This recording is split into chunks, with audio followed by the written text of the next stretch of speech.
Welcome to the Deep Dive. Today, we're taking a huge swing at a really big claim, a proprietary roulette strategy, one that was supposedly developed over 7.5 years of, intense data work. And the creator claims it has never lost. Which is an extraordinary thing to say. I mean, that should immediately set off alarm bells for anyone who understands, house edges or even just basic probability. What we usually see, especially on places like YouTube, these so-called no-loss systems, they are almost universally flawed. And what's the flaw? I mean, what's the common thread there? Because the creator of the strategy, they seem very quick to point out exactly why those other systems fail. They fail because they have a complete misunderstanding of variance. Yeah. And bankroll requirements. Most of these amateur strategies, they rely on these multi-level betting progressions. We're talking 7, 8, maybe 9 levels. Right. I've seen those. Yeah, and they start with a trivial bet, like $1. But they pair it with a bankroll that's just woefully insufficient, maybe $1,000. That combination is a mathematical guarantee of failure. So you hit one bad streak and you're just wiped out. You wiped out. You run out of capital before the progression can ever reset, and the house wins. Simple as that. Okay, so let's unpack this creator's counter-argument then. They seem to be saying that a successful system isn't actually impossible. The problem isn't the math of the game itself, but something else. It's the testing. The complete lack of rigorous testing. They argue that their entire approach is validated through just sheer data volume. And what kind of volume are we talking about here? Well, that's the key difference, the scale of validation. People just aren't testing these things enough to see the real risk. We're not talking about your typical hobbyist sample size, 1,000 spins, maybe 2,000. No. For true validation, the creator says you have to test over millions of spins, 1, 2, maybe even 5 million spins, to really map out the system's absolute failure points. Millions of spins. That sounds less like gambling research and more like something a quantitative trading desk would run. So why is that scale, that massive sample size, why is it so essential? Because it's the only way to see what they call the system's true potential. And honestly, this is the real nugget of insight for this whole deep dive. That true potential is all about finding one thing: the longest losing streak the strategy will ever face. The longest losing streak. Not the average one, but the absolute worst case scenario. The absolute maximum drawdown, exactly. The creator just hammers this point home again and again. That single number, the longest losing streak, is the hidden key. It's what tells you the bankroll you need, the betting progression you need, basically how to survive the inevitable variance. So if you don't know that number, you're just flying blind. You're hoping today isn't the day that streak hits. And hope isn't a strategy. If you're wrong, you're wiped out. Doesn't matter if the strategy works 99% of the time. But I have to jump in here with some skepticism, and I'm sure you, the listener, are thinking the same thing. Roulette is a game of independent events, right? Each spin is its own thing. So shouldn't the math apply the same way over 100 spins as it does over 5 million? That's a crucial point, and it's where most people get tripped up. The math of probability, yes, it holds. But the application of variance, it doesn't stabilize over short periods. Right. Meaning in 100 spins, you could easily see red hit 70% of the time. And for a short-term player, that's a crushing asymmetrical loss. So you need that massive sample size, the millions of spins, to accurately map and quantify the system's true stress points. So the millions of spins aren't about changing the probability. They're about, insulating the strategy from random chance. Exactly. By guaranteeing you have the financial reserves to absorb the worst-case scenario, you are basically paying to eliminate the risk of ruin. And if this validation requires such an incredible amount of data generation, well, that's not free. Which brings us to the creator's business model.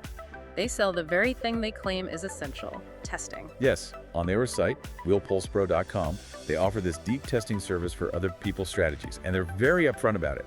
Testing 5,000 or 10,000 spins, it takes time. It takes server power. It's not an overnight thing. What I found fascinating, though, is their skepticism.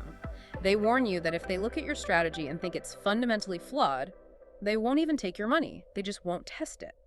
Which is a pretty high bar for a paid service, right? It kind of shifts the dynamic. It suggests they're in the business of validating robust ideas, not just, cashing checks to confirm failures. And for anyone listening who's curious about the cost of this, a quick test, 50 or 100 spins, is about $25, but they really push for the deep test. At least 10,000 spins. And that'll run you $400. And this is where their confidence really comes through. They pitch it like, look, if you invest that $400 for the deep test, we will show you how to make that money back using your now validated strategy. It kind of solidifies their whole belief system. If a system is mathematically sound, the cost of proving it is just a one-time expense. Okay, so once the testing confirms the risk, the next question is deployment. How does this system actually work at the table? Because it's pretty clear this isn't for someone playing with spare change. The creator is very specific. Yeah. Roulette is a rich game. That term is essential. Rich game. It means the high volatility combined with surviving that longest losing streak, it just demands a massive financial cushion, a big bankroll. The strategy just can't function if you're undercapitalized, even if the math is perfect. And the betting philosophy itself, what are they actually putting chips on? It's surprisingly conservative, actually. The strategy focuses almost entirely on equal payout bets. They really dislike pushes, jackpots, single number bets, or any kind of overlapping bets. So why they focus on equal payouts? Why bet on red for a 1-to-1 payout instead of chasing a single number for 35-to-1? Pure risk management. With equal payout bets, like red-black, you win 1 unit for every 1 unit you risk. It's stable. A jackpot bet that demands these massive exponential swings in your progression because the payout is so high, but it hits so rarely. So they prioritize high-frequency, low-volatility wins.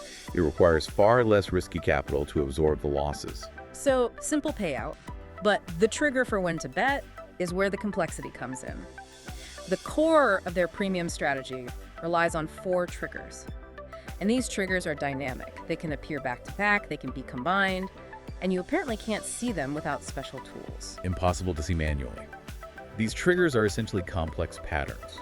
They might signal a short-term shift in the wheel's behavior, maybe something to do with physics or dealer signature, but more likely, they're just identifying the optimal mathematical moment to start the progression. So it's not just bet on red after black hits. It's way more complex. Oh, much more. It's waiting for a confluence of data points, which leads us to how they handle the zero, the thing that usually kills any standard betting progression. Right. How do they deal with it? This is probably one of the most sophisticated parts of the whole thing. The role of the zero is conditional. It's not a static problem anymore, it's a dynamic variable. Okay, break that down for me. 2 roles for the zero. Right. Scenario 1. You're playing a standard opposite color bet, say just betting on black out of your skin. A 0 comes up, that's a loss, as you expect. But scenario 2. The system is waiting for one of those 4 specific pattern triggers to hit before it places a bet. If a 0 comes up then, it's treated completely differently. And what's that different treatment? It's not a loss. Not necessarily a loss to the progression, no. It acts as a streak breaker. Or, in some cases, they even call it an accelerator. An accelerator? How can a 0 possibly accelerate anything? Well, think of it like this. A 0 completely resets the board. It's maximum randomness. So if the system is designed to react to disruption, a 0 provides the ultimate disruption. It might break the current sequence, sure, but it could also fulfill the condition needed to deploy the next trigger sooner than if the pattern had just continued on its own. That is really clever. So it's less about brute force progression and more about intelligent reaction to data, which of course requires technology. That brings us to the software. Absolutely. You need their software. It's called Wheel Pulse Pro. It's either a monthly subscription, like $7.99, or it comes bundled with their course. And the creator is emphatic about this. The software is mandatory. A human just cannot track the triggers, the combinations, the conditional roll of 0, not in real time. So the software is acting like a real-time analytics tool. What kind of data is it actually tracking? It goes way beyond just the surface level stuff. It tracks 1, hot and cold numbers and sections. 2, the dealer's tendency, if they have a bias for hitting the left side of the wheel versus the right. 3, complex combinations like black and odd or red and even appearing in a sequence.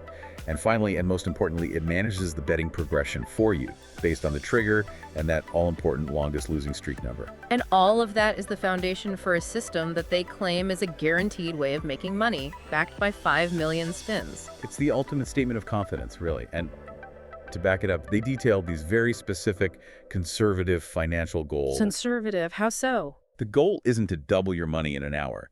The micro goal is to make 1% of your bankroll at a time. The daily goal is maybe 10% of your bankroll, but you only get there by hitting that 1% target 10 times. The confidence comes from the design.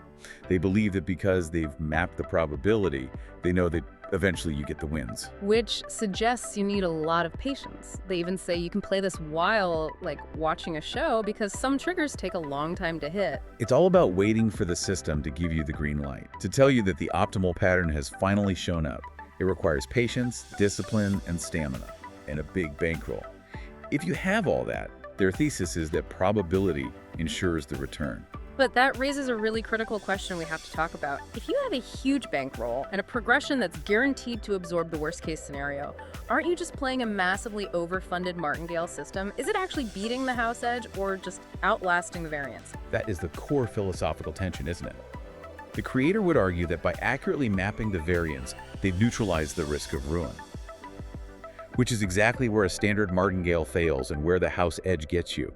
By having the perfect progression and the perfect bankroll, they believe they shift the mathematical expectation. They're not changing the odds of the game, they're just building a financial infrastructure strong enough to withstand those odds. This has been a really fascinating deep dive. So to summarize the core requirements for success, according to the system's creator, you need a few key things. First, a massive bankroll, big enough to survive that worst-case losing streak. Second, advanced trigger tracking with their software. Third, a focus on low volatility, equal payout bets. And finally, the understanding that no lost success is only possible after you survive that longest losing streak that you found through millions of test spins. What really stands out to me is the mindset shift here. The difference between the thousands of failed strategies in this one. It isn't necessarily the basic concept. It's the sheer willingness to invest in the testing. The money, the time, the data.